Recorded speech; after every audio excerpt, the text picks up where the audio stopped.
जय हिंद साथियों। देखिए, आज हम आप लोगों के लिए ओली बोर्ड का जो हर Saturday Sunday live weekly test देता है उसको हम डिस्कस करेंगे, और ख़ास करके उसके मैथमेटिक्स पार्ट को, जो कि 25 क्वेश्चन पूछा जाता है और 25 में से 23-24 के आसपास करेंगे। एक दो क्वेश्चन छूट जाएगा, क्योंकि जो छूटेगा मेरे भाई वो डीआई का क्वेश्चन रहेगा, और डीआई का क्वेश्चन आप समझ सकते हैं संभव बोर्ड पर नहीं है। ऐसे भी डीआई का क्वेश्चन कोई बड़ी बात नहीं है, बहुत ही सिंपल रहता है। आपको सिर्फ डाटा देखकर सॉल्व करना होता है जो बोल रहा है, और उसके बाद डाटा देखते जाइए, सॉल्व करते जाइए, होते जाएगा, ठीक है ना। और जो भी छात्र को नहीं पता है कि ओली बोर्ड लाइव टेस्ट के बारे में, तो मैं उनको बता देना चाहता हूं कि आप जाकर मोबाइल में एप्लीकेशन डाउनलोड कीजिए, उसके बाद रजिस्टर करके लॉगिन करके फ्री में आप ओली बोर्ड का जो है सीजीएल का हर सैटरडे संडे लाइव फ्री दे सकते हैं। इसके लिए आपको कोई चार्ज नहीं देना पड़ेगा। तो आप वहाँ पर जाकर देखिए, बहुत सारे स्टूडेंट्स रहते हैं, लाखों की संख्या में रहते हैं, तो वहाँ पर आपको तैयारी आपका क्या है वो परखने का मौका मिलेगा, ठीक है ना। कितना पानी में है वो पता लग जाएगा, ठीक है ना। तो देखिए मेरे भाई, इस मैथमेटिक्स के पहला क्वेश्चन है, मैथमेटिक्स पार्ट के आपके सामने है। देखिए ये क्वेश्चन है मेरे भाई, और ओली बोर्ड एक बात हमेशा मन से निकाल देना कि बहुत टफ क्वेश्चन पूछता है। कोई टफ नहीं पूछता है मेरे भाई, सब स्टूडेंट्स ही बनाते हैं, 25 में 25 बनाने वाले हैं, ठीक है ना। तो कोई बात नहीं, हर एक क्वेश्चन आप भी बनाइएगा, हमसे जुड़े रहिए। देखिए हर एक क्वेश्चन मैं आपको बताऊंगा, ठीक है ना। बोल रहा है देखिए, 421 प्लस 391 का होल स्क्वायर माइनस 421 माइनस 391 का होल स्क्वायर अपॉन 491 इंटू 391 का मान क्या होगा। ऑप्शन आपके सामने, इसको बोल रहा है सोल्व करने के। तो देखिए बहुत ही सिंपल क्वेश्चन है मेरे भाई, कुछ नहीं करना है, डायरेक्ट इसका आंसर जो है 4 हो जाएगा। कैसे होगा 4 मैं बता देता हूँ। कुछ देखिए, इसको तोड़ना नहीं, इसको है ना मेरे भाई, तोड़ना नहीं है, प्लस बी का होल स्क्वायर और ये माइनस बी का होल स्क्वायर, ठीक है ना। अब देखिए यहाँ पर क्या करना है ना, जब भी संख्याएं मेरे भाई x प्लस वाई रहे, x प्लस वाई का whole square minus x minus y का होल स्क्वायर रहे मेरे भाई, तो हो जाता है ये सीधे 4xy हो जाता है, ठीक है ना। 4xy कैसे हो जाता है, तो देखिए इसको यदि आप तोड़िएगा तो क्या होगा, x square plus y square plus 2xy, फिर माइनस ये भी होगा x square plus y square minus 2xy। अब देखिए माइनस से मल्टीप्लाई कीजिएगा तो क्या होगा, minus x square minus y square. अब माइनस 2xy से माइनस को मल्टीप्लाई कीजिए, प्लस 2xy, और ये प्लस 2xy मेरे भाई, और ये प्लस 2xy कितना हो जाएगा, 4xy हो जाएगा ना। आप इसको यदि तोड़िएगा तो, ठीक है ना।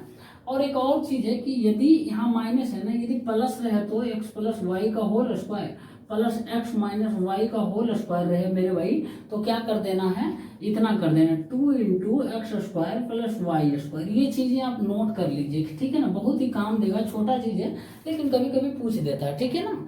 तो देखिए वही पर आधारित है, इसी कॉन्सेप्ट पर आधारित ये क्वेश्चन है।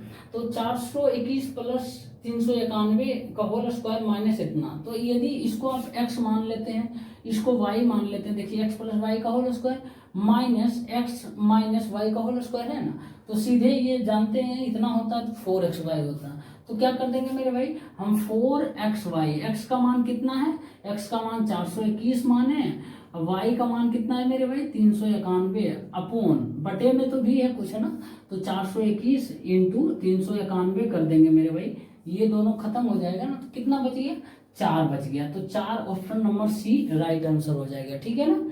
तो ये कुछ नहीं था क्वेश्चन में, आप नहीं तो ये भी कर सकते हैं। देखिए इस टोटल को मेरे भाई नहीं, ये टोटल को ए नहीं मान सकते हैं, ए square minus B square, A plus b into a minus B, हाँ ये भी कर सकते हैं। इसको टोटल ए मान लीजिए और इसको टोटल बी मान लीजिए, ठीक है ना। इस पार्ट को ए मान लेंगे मेरे भाई, और इस पार्ट को जो है ना वो बी मान लेंगे, ठीक है ना। तो ए स्क्वायर माइनस बी स्क्वायर, तो क्या होगा ए प्लस बी, यानी इतना प्लस इतना इंटू ए माइनस बी, इतना माइनस इतना, ठीक है ना। तो बातें वही आ जाएगा, इतना ही फाइनली इतना आएगा, ठीक है ना।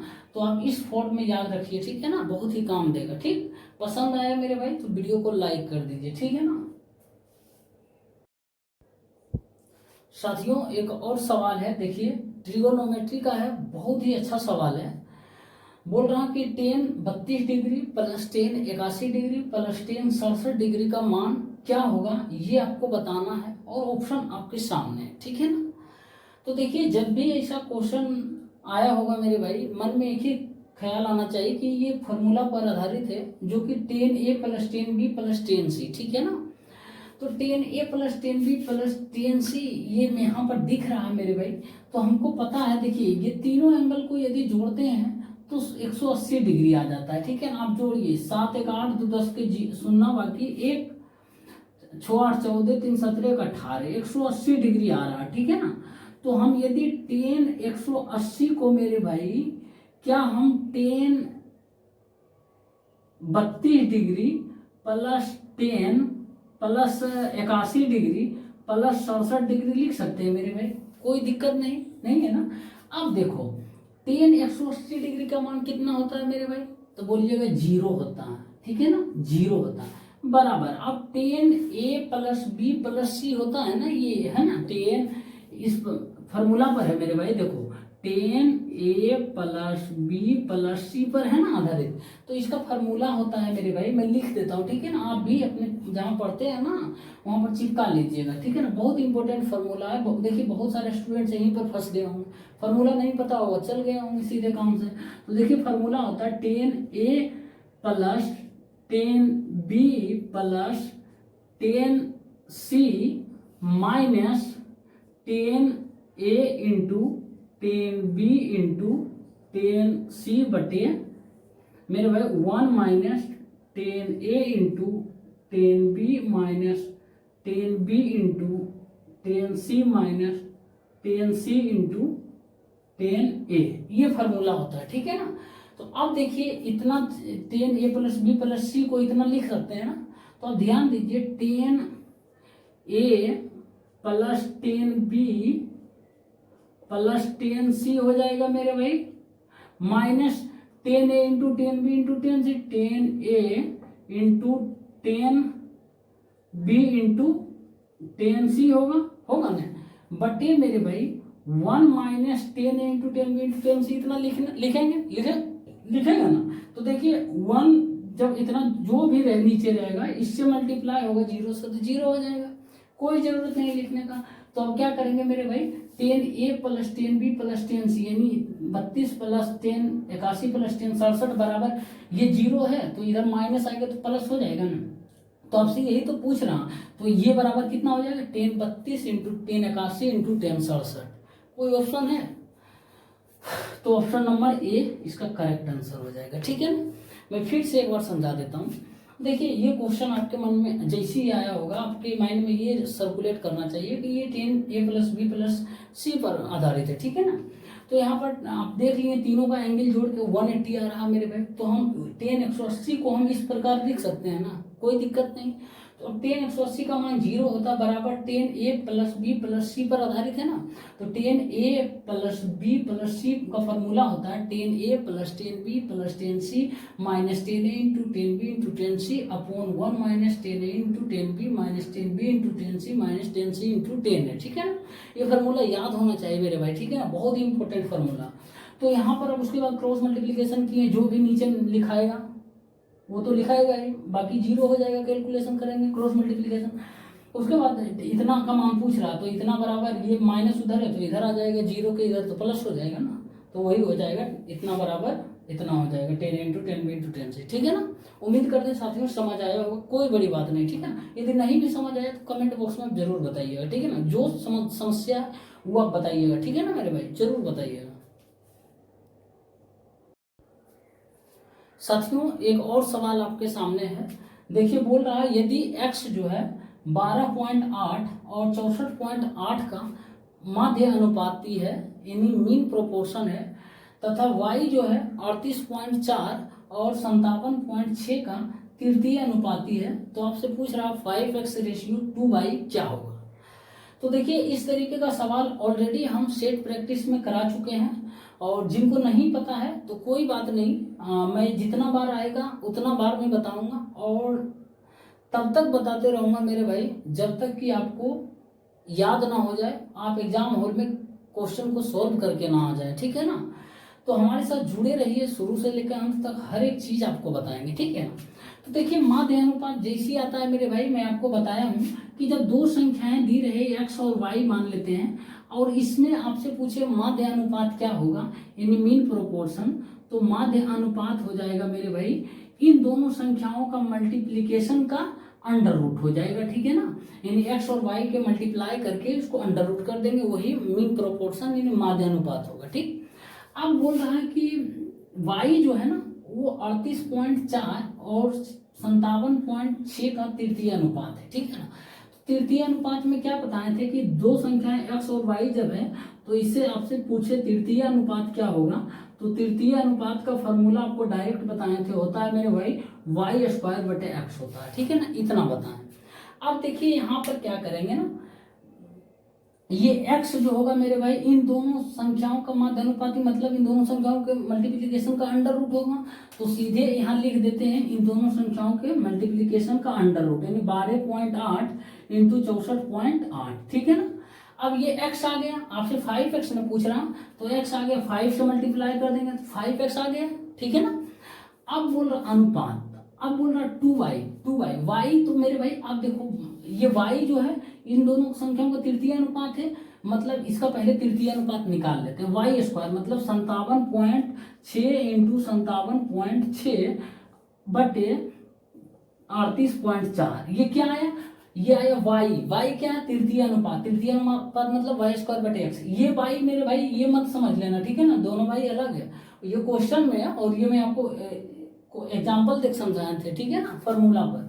तो अब 2 से मल्टीप्लाई कर देंगे, 2y है ना, समझ पा रहे हैं ना, फिर से बता देते, देखिए माध्य अनुपात दो संख्याओं का है ना, ये तो दो संख्याओं का माध्य अनुपात ये कर दिया, उसके बाद तृतीय अनुपात ये दोनों संख्याओं का क्या होता है, दूसरे का स्क्वायर बटे पहला संख्या हो जाता है, तो दूसरे का स्क्वायर कर दें बटे पहला संख्या, वही तो है ना। तो आप देखिए 2 से मल्टीप्लाई कर दें 5x, तो 5 से मल्टीप्लाई कर दें। अब देखिए हम इसको यदि 2 0 1 0 नीचे 1 0 नीचे, ठीक है ना, 2 0 होगा। अब देखिए इसको हम 1 0 बाहर आ जाएगा, यानी 10 बाहर आ जाएगा, 5/10 इंटू ये 8 से हम इसको डिवाइड करते हैं, तो क्या आएगा मेरे भाई 8 एकम 8 4 8 48 इंटू 8 8 64 1, 8 इसमें भी है ना और इसमें भी 8 है, तो एक 8 बाहर आ जाएगा, फिर ये 16 और 81 ये भी 4 बाहर आ जाएगा, ये भी 9 बाहर आ जाएगा, ठीक है ना, ध्यान से। अब रेशियो है मेरे भाई, अब देखो क्या है 1 0 1 पॉइंट खत्म हो गया, अब ये जो है ये 10 हो जाएगा, एक पॉइंट हटेगा। अब देखिए क्या होगा, ये कटेगा मेरे भाई 19 2 192 से कटेगा। अब ये 3 बार में कटेगा ना, 576 हो जाएगा, 192 इंटू 3 576। अब देखिए क्या है, ध्यान से, ये 10 नीचे में 10 खत्म, ठीक है। अब देखिए क्या है ना, और नीचे कुछ नहीं है, इसका नीचे कुछ नहीं है। अब देखिए फिर से लिख रहा हूं, ठीक है ना, ऊपर में मिटा रहा हूं मेरे भाई और लिख रहा हूं, ठीक है ना, ध्यान से जरा देखो 5 है इंटू 8 है इंटू 4 है इंटू 9 है रेशियो। अब यहाँ पर क्या है बचा 3 इंटू 5 6 7 इंटू कुछ नहीं बचा, इतना ही बचा है, ठीक है ना, बाकी कुछ नहीं बचा है। अब देखिए क्या करेंगे, ये मेरे भाई काट देंगे, 3 3 9 हो जाएगा, कट जाएगा। अब ये काटेंगे, फिर 192 से कटेगा ना। अब देखिए ये कटेगा मेरे भाई 8 से कटेगा, 4 से, हाँ 4 से 4 चौक 16 4 8 32। अब ये 8 से 8 6 48, तो कितना आएगा 5 और ये बचा है 6, तो कितना आ गया मेरे 5:6 आ गया। ऑप्शन कौन है, option C is the correct answer, ठीक है। थोड़ा समय लगा समझाने के लिए मेरे भाई, इतना ताकि समझ जाइए, ठीक है, नहीं तो फास्ट हम अपने मन से मन में कर ही लेते हैं, ठीक है ना, मन में ही क्वेश्चन को, बाकी कुछ है नहीं इसमें, ठीक है ना। उम्मीद करते हैं समझ आया होगा मेरे भाई, और जो फार्मूला जो लिखा है माध्य अनुपात और तृतीय अनुपात वो लिख लीजिए, ठीक है। साथियों एक और क्वेश्चन है, देखिए बोल रहा कि एक साथ 25 व्यक्तियों ने काम शुरू किया, लेकिन कुछ दिनों के बाद 9 व्यक्ति काम छोड़ देते हैं, ठीक। परिणाम स्वरूप जो काम 62 दिनों में पूरा होना था वह अब 80 दिनों में पूरा होता है। तो बोल रहा काम शुरू करने के कितने दिन बाद जो है 9 व्यक्ति काम छोड़कर चले गए थे, ये आपसे पूछ रहा। तो देखिए सबसे पहले क्या है ना, बोल रहा 25 व्यक्तियों ने काम शुरू किया, ठीक है ना। तो 25 व्यक्ति काम शुरू करता है मेरे भाई, तो उसके बाद वो काम कितना दिन में समाप्त हो जाना था, तो काम बोल रहा कि 62 दिनों में पूरा होना था, यानी 25 व्यक्ति जब काम शुरू करता तो वो काम 62 दिन में पूरा होता, यानी 25 इंटू 62 होगा, ठीक है ना। इतना असल में टोटल काम है। टाइम मैन इंटू डे जो होता है मेरे भाई टोटल वर्क होगा, ठीक है ना। तो ये असल में टोटल वर्क होगा, ये टोटल वर्क जो है मेरे भाई, ठीक है ना। अब बोल रहा है कि कुछ दिनों के बाद 9 व्यक्ति काम छोड़ देते हैं, यानी 25 व्यक्ति जो है मेरे भाई 9 व्यक्ति काम छोड़ देते। 25 व्यक्ति जो है मेरे भाई मान लेते हैं x दिन तक काम किया होगा, उसके बाद छोड़ देता है काम। कितना दिन के बाद, वही तो पूछ रहा है ना। तो हम मान लेते हैं x दिन तक काम किया होगा 25 व्यक्ति, ठीक है ना। और उसके बाद 9 व्यक्ति काम छोड़कर चला जाता है। तो 9 व्यक्ति, अब देखिए टोटल काम इतना पुराना है, 25 व्यक्ति x दिन काम किया होगा, उसके बाद 9 व्यक्ति काम छोड़कर चला जाता है, कितना व्यक्ति बचेगा, तो बोलिएगा 16 व्यक्ति बचेगा। अब 16 व्यक्ति बचेगा मेरे भाई, तो वो काम जो है ना 62 दिनों के बजाय 80 दिनों में पूरा होता है। तो यहाँ पर 80 दिनों में पूरा होता है, x दिन तक ये काम किया 25 व्यक्ति मिलकर। तो बाकी जो है मेरे भाई ये 16 व्यक्ति कितना दिन काम करेगा, तो बोलिएगा 80 माइनस x दिन करेगा। क्योंकि अब देखिए दोनों को जोड़िए, x plus 80 minus x, x cancel, 80 दिन में पूरा होता है, इसके कारण होता है, यही तो बोल रहा है। फिर से एक बार समझा देते हैं।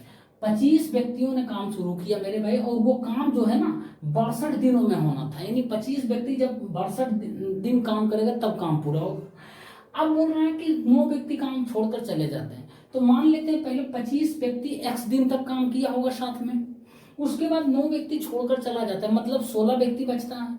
16 व्यक्ति बचता है, कितना दिन में काम करेगा पूरा, तो पूरा काम बोलता है कि 80 दिन में होता है, ठीक है ना पूरा काम। तो x दिन यहाँ लग गया, तो फिर बचेगा 80 माइनस x दिन यहाँ पड़ी, तब जाके टोटल काम पूरा हो जाएगा। और ये काम यहाँ पर 25 व्यक्ति किया, यहाँ 16 व्यक्ति किया, तो इन सभी का काम जुड़ेगा जो कि हमको पुराना है, इतना के बराबर, इस काम के बराबर। तो आपसे पूछ रहा, पहले x का मान निकाल लेते हैं। तो x का मान निकालेंगे मेरे भाई, ये माइनस 16x और 25x कितना होगा, तो बोलिएगा 9x होगा, प्लस 16 गुने 80 कितना होगा 128 और 0 होगा, बराबर ये 25 दूना 50, 25 छक्का 150, 0 10 के शून्य बाकी 200, ठीक है ना। 200 ही है ना, कुछ गड़बड़ कर रहे हैं। 25 दूना 50, 25 छक्का 150, 25 गुना 62 ठीक कर रहे हैं, 25 दूना 50, 25 छक्का 150 सही तो कर रहे हैं। 0555 1550 आएगा मेरे भाई, 1550 है, ठीक है ना। अब देखिए यहाँ पर क्या है 1550, अब घटाएंगे तो कितना आएगा 1280 घटाएंगे मेरे भाई, तो 07 कितना आएगा 2 आ जाएगा, 270, हाँ 270 बराबर 9x आएगा। तो x बराबर कितना आएगा मेरे भाई, x बराबर 30 आ जाएगा, ठीक है, 9 3 27 30। और x क्या माने थे आप, माने थे कि x दिन साथ काम करता है 25 आदमी मिलकर।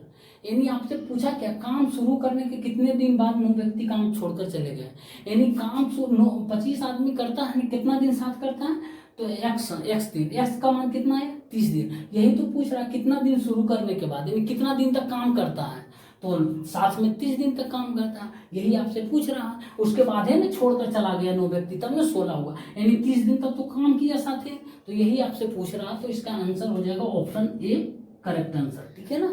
तो इस तरीके से करना था, बाकी कुछ नहीं है, ठीक है ना क्वेश्चन में।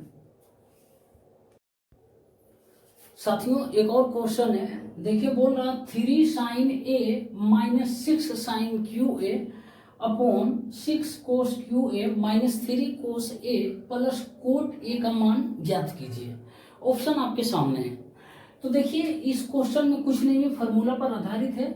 सबसे पहले क्या करेंगे, हम यहाँ पर 3 sin A कॉमन ले लेते हैं ऊपर में, तो 3 sin A यदि कॉमन लेते हैं मेरे भाई, तो क्या बचेगा, ये 1 माइनस 2 sin स्क्वायर A बचेगा, ठीक है ना, अपॉन फिर यहाँ पर क्या करेंगे 3 cos A कॉमन ले लेंगे, तो 3 cos A कॉमन लेते हैं, तो कितना बचेगा मेरे भाई 2 cos स्क्वायर A माइनस 1 और उसके बाद प्लस कोट A, ठीक है ना। अब देखिए 3 कैंसिल हो जाएगा, sine A upon cos A कितना होगा, बोलिएगा 10A होता है, 10A होता है।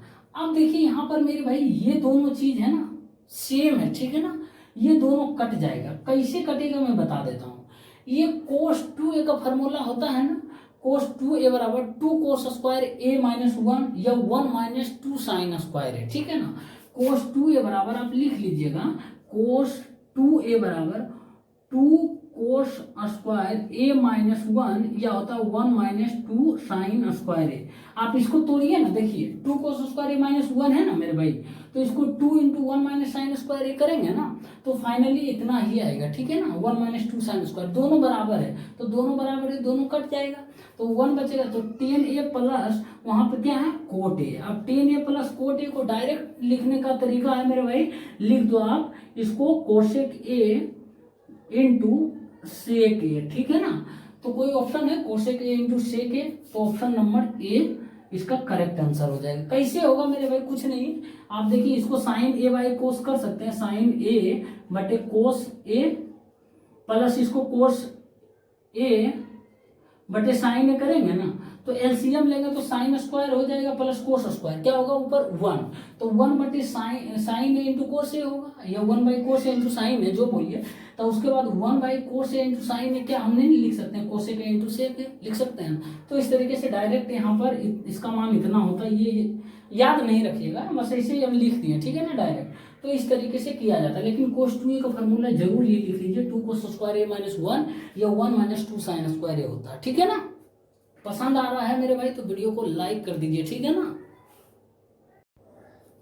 साथियों एक और बहुत ही मजेदार सवाल है, देखिए इस क्वेश्चन को सिर्फ लैंग्वेज में ही इतना लिख दिया है ना कि कोई भी स्टूडेंट्स देखकर डर जाएगा, लेकिन बहुत ही सिंपल तरीके से देखिए इसको हम सॉल्व करेंगे। और पसंद आएगा तरीका मेरे भाई तो वीडियो को लाइक और शेयर कर देना, ठीक है ना। बोल रहा है निम्नलिखित आकृति में के और पी जो है ना, दो वृत्तों के केंद्र है के और पी, जो एक दूसरे को बिंदु एन पर आंतरिक रूप से इस प्रकार स्पर्श करते हैं कि केपीएन छोटे वृत्त का व्यास है, केपीएन छोटे वृत्त का व्यास। यदि छोटे वृत्त का व्यास जो है मेरे भाई, छोटे वृत्त का व्यास यानी छोटे वृत्त का व्यास बड़े वृत्त की त्रिज्या के बराबर है, जो 10 सेंटीमीटर के बराबर है, ठीक है ना। और KL बराबर 6 सेंटीमीटर दिया हुआ है, तो MN की लंबाई कितनी होगी ये आपसे पूछ रहा है।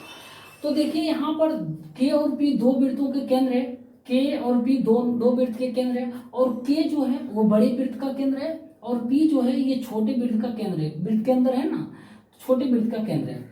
उसके बाद बोल रहा है जो N पर आंतरित करता है, N पर एक दूसरे को टच करता है, ठीक है, आंतरित करता है। इस प्रकार स्पर्श करते हुए KPN जो है छोटे वृत्त का व्यास है, KPN छोटे वृत्त का व्यास है।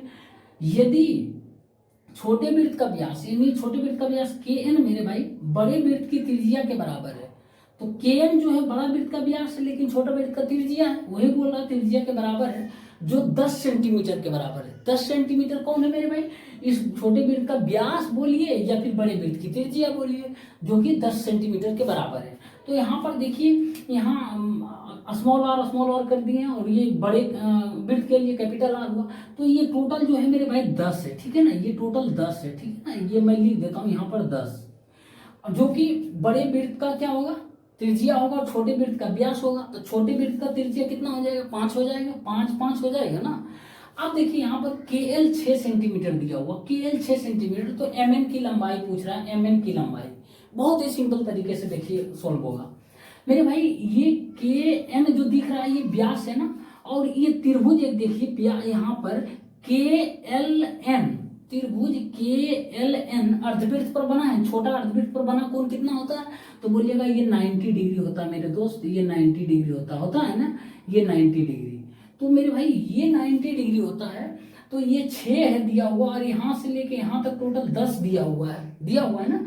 KN 10 है और KL 6 है, ये 90 डिग्री है मेरे भाई, तो ये कितना हो जाएगा बोलिएगा 8 हो जाएगा, क्योंकि 10 के स्क्वायर माइनस 6 के स्क्वायर का अंडर रूट, तो यहाँ पे कितना हो जाएगा मेरे भाई, मैं लिख देता हूँ 1 मिनट, ये 8 हो जाएगा मेरे दोस्त, ये 8 हो जाएगा, ठीक है ना, ये 8 हो जाएगा मेरे भाई जब। तो अब देखिए यहाँ पर हमको पूछा क्या है, MN की लंबाई यानी NL तो निकल गया, बाकी LM चाहिए।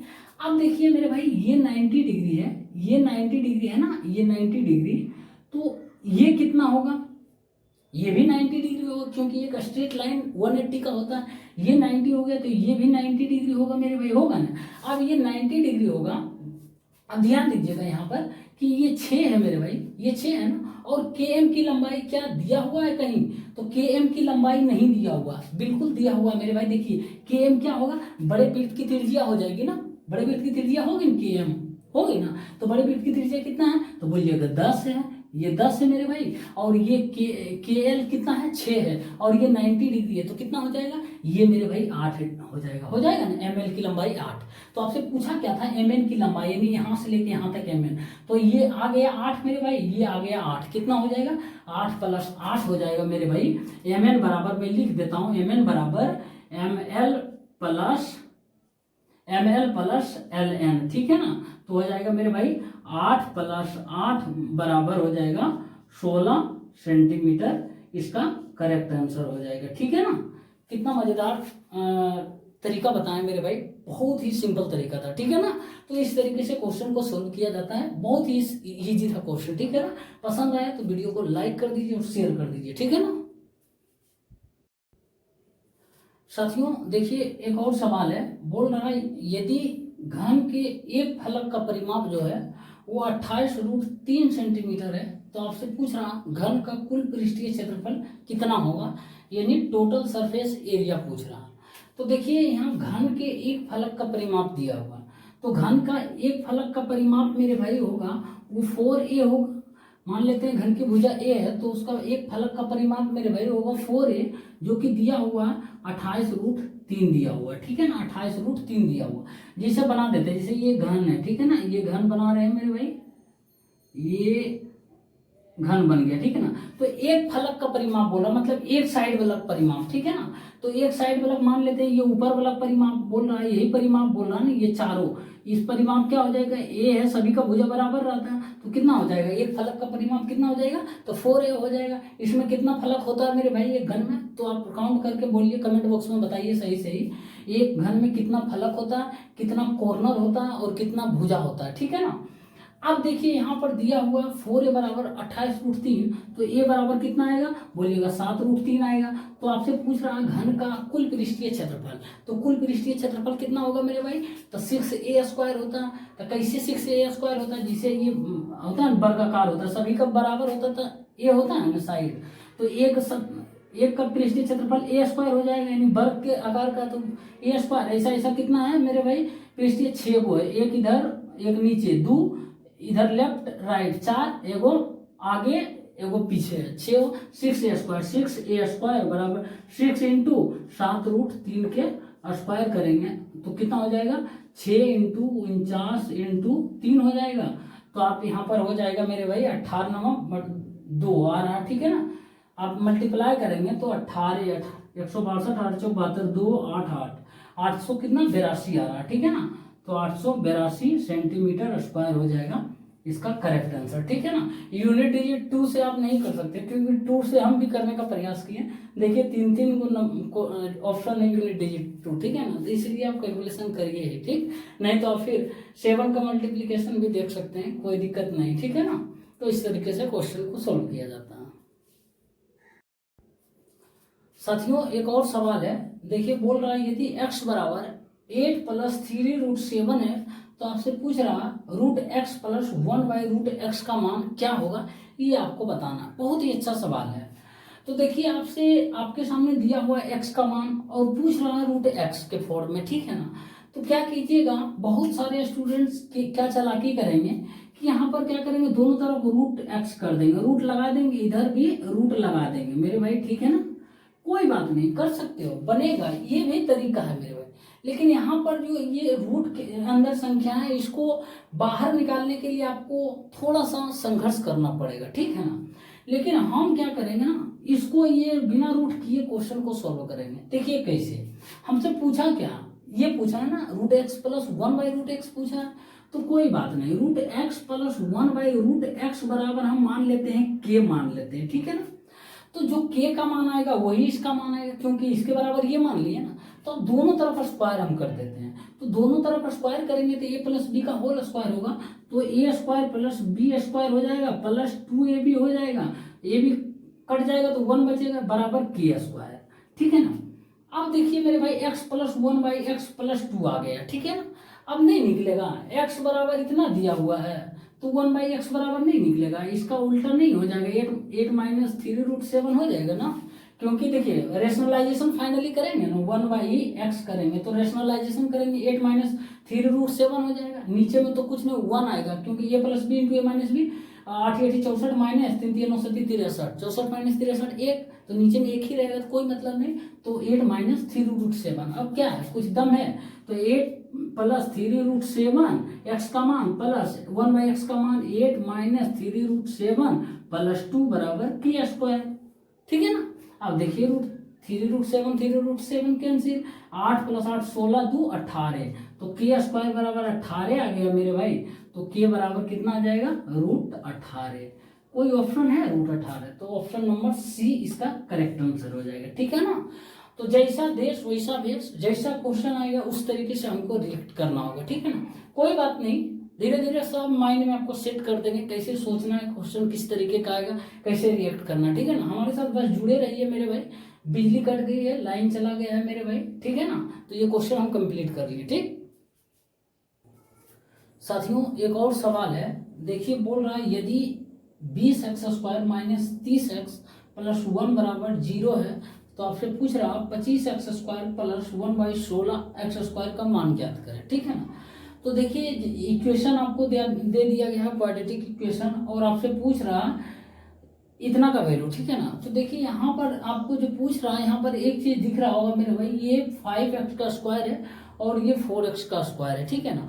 यानी हमको 5x प्लस 1/4x के फॉर्म में लाना ही होगा इस इक्वेशन को।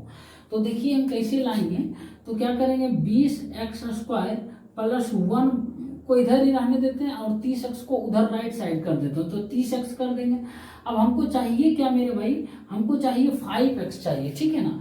तो 5x के होल स्क्वायर चाहिए, मतलब तो हम यहाँ से यदि दोनों तरफ मेरे भाई 4 से डिवाइड मार देंगे तो क्या होगा, देखिए क्या होगा, 4x से डिवाइड मार देंगे तो देखिए क्या होगा, ये 5x बच जाएगा मेरे भाई, ये 5x बचेगा ना। मैं एक स्टेप और लिख देता हूँ, 20x² बटे 4x प्लस 1/4x बराबर कितना होगा मेरे भाई, ये 4x से डिवाइड मारेंगे तो 15/2 होगा, ठीक है ना। 15/2 x कैंसिल। अब देखिए ये कितना हो जाएगा 5x प्लस 1/4x, यही तो होगा ना, 5x प्लस 1/4x बराबर 15/2। अब हम क्या करेंगे, ये पूछ रहा है ना, तो हम यदि इसको स्क्वायर कर देंगे दोनों तरफ होल स्क्वायर, तो देखिए क्या होगा, दोनों तरफ स्क्वायर कर देते हैं तो क्या होगा मेरे भाई, ये हो जाएगा a प्लस बी का whole square, a² plus b² यानी 25x² plus 1/16x² plus 2ab 2 into 5x into 1/4x, ठीक है ना। अब देखिए x लिखना जरूरत नहीं है लिखने की, चुपचाप अपने मन में ही काट लीजिएगा, ठीक है ना। तो x समझाने के लिए लिख दिया, बराबर ये क्या हो जाएगा 225/4, 225/4 होगा। अब देखिए यहाँ पर क्या होगा ना, इतना का मान पूछ रहा है ना, तो इतना का मान रहने देते हैं, के मान लेते हैं, नहीं तो इतना ही मन में रखिए। बराबर जो है हो जाएगा मेरे भाई, ये हो जाएगा 225/4, ये उधर चला जाएगा माइनस हो जाएगा, तो यहाँ पे देखिए ये 2 से कटेगा, 2 से कटेगा ना, 2 से, तो ये 5/2 बचेगा, माइनस 5/2। अब एलसीएम लेंगे तो 4 होगा, तो 225 माइनस 10/4, तो कितना बचेगा मेरे भाई 215/4। तो इसको हम यदि फ्रैक्शन में तोड़ेंगे तो 5 चौका 20, कितना हो जाएगा 4 तिया 12, 3 हो जाएगा, इतना हो जाएगा 53 सही 3/4। कोई ऑप्शन है 53 सही 3/4, तो ऑप्शन नंबर बी इसका राइट आंसर होगा, ठीक है ना। बस कुछ नहीं करना था, इस तरीके का क्वेश्चन देखिए आप प्रैक्टिस कीजिएगा, धीरे धीरे अपने आप समझ में आने लगेगा, ठीक है ना। चीजें क्लियर होती चली जाएगी, क्या पूछ रहा है हमको, क्या ऐसा डिवाइड करें या क्या संख्या से मल्टीप्लाई करें किस संख्या से, ताकि हम इस फॉर्म पर पहुंच सकें, ठीक है ना। उम्मीद करते हैं समझ आया होगा। साथियों एक और सवाल है, देखिए बोल रहा है कि दो संख्याओं का योगफल जो है ना 12 है और उनका अंतर जो है 10 है, तो पूछा क्या है उनके वर्गों के अंतर का वर्ग क्या है, यानी मतलब जो संख्या आएगी उनके वर्ग करना है, उसके बाद उस वर्ग में से अंतर जो होगा उस अंतर के बाद उस संख्या को वर्ग करना, ठीक है ना। तो फाइनली पूछ क्या रहा कि हमको वर्ग निकालना, जो भी संख्या आएगी उसके वर्गों के अंतर करेगा, उसके बाद वो नंबर आएगा उसका वर्ग पूछ रहा, मतलब किसी भी संख्या का वर्ग पूछ रहा। तो ऑप्शन देखिए, कोई है ऑप्शन किसी भी संख्या का वर्ग? क्या 16,600 किसी संख्या का वर्ग होता है? तो बोलिएगा नहीं, क्योंकि ठीक है ये 00 तो हो जाएगा 10 का वर्ग, लेकिन 166 किसी का वर्ग नहीं होता। तो ऑप्शन सी देखते हैं, ये 00 हो जाएगा 10 का वर्ग, लेकिन 133 किसी भी संख्या का वर्ग नहीं होता। ये भी 122 और 00 ये भी नहीं होगा मेरे भाई। ऑप्शन ए खत्म, ऑप्शन सी खत्म, ऑप्शन डी खत्म, तो ऑप्शन बी ही बचता है जो कि इसी का आंसर होगा, ठीक है ना। 144 00 यानी 120 का स्क्वायर ये होगा, ठीक है ना। लेकिन कर भी देख लेते हैं, देखिए ऑप्शन से ही मार्कर निकल जाना, ठीक है ना, बता देते हैं। अब दो संख्याओं का योगफल मतलब सम दिया हुआ है, x प्लस वाई दिया हुआ है मेरे भाई 12 है, ठीक है ना। दो संख्या, पहली संख्या x मानिए, दूसरी संख्या y, और उनका अंतर दिया है x माइनस वाई बराबर 10 दिया है, ठीक है ना।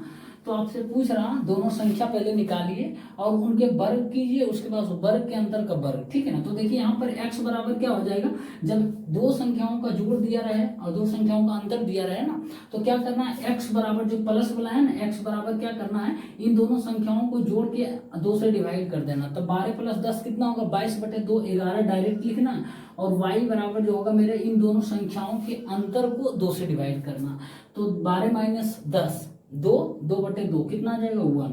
अब सेटिस्फाई देखिए, 11 प्लस 1 12 हो रहा है, 11 माइनस 1 10 आ रहा है। अब इनके वर्गों के अंतर, तो इनके वर्गों का अंतर बोल रहा है x square minus y square, इनके वर्गों के अंतर जो होगा उसका वर्ग पूछ रहा है आपसे। तो इनका वर्ग कितना होगा, 11 का स्क्वायर 121 माइनस 1 का स्क्वायर 1, इसका स्क्वायर पूछ रहा, मतलब 120 का स्क्वायर पूछ रहा मेरे भाई, कितना हो जाएगा 144 00 हो जाएगा ना। यही फाइनली आंसर आया ना, यही। तो देखिए इतना बिल्कुल भी नहीं करना, क्वेश्चन में देख लेना पूछ क्या रहा है, और हमको क्या ऑप्शन, एक बार ऑप्शन पर जरूर जाना, ठीक है ना। ऑप्शन क्या वर्ग है किसी भी संख्या का कोई, तो एक ही ऑप्शन दिख रहा है, ठीक है ना। और ये दो और ऑप्शन मिलता तो हम कैलकुलेशन करके देखते हैं कि नहीं। यदि पहले बार में मिल रहा तो हम क्यों मेहनत करें, जान फालतू का, झूठे मिल रहा है डायरेक्ट, ठीक है ना। इस तरीके से सोल्व किया जाता है, ठीक।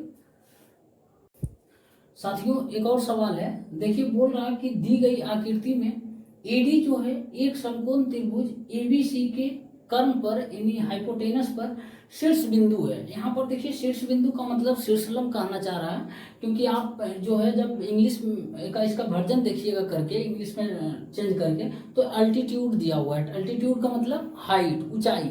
अल्टीट्यूड क्या होता है मेरे भाई, वो परपेंडिकुलर होता है, वही हाइट कहलाता है, ठीक है ना। यानी एडी जो है ये भुजा बीसी पर या फिर कर्म पर जो हाइपोटेनस पर ये परपेंडिकुलर है, ठीक है ना।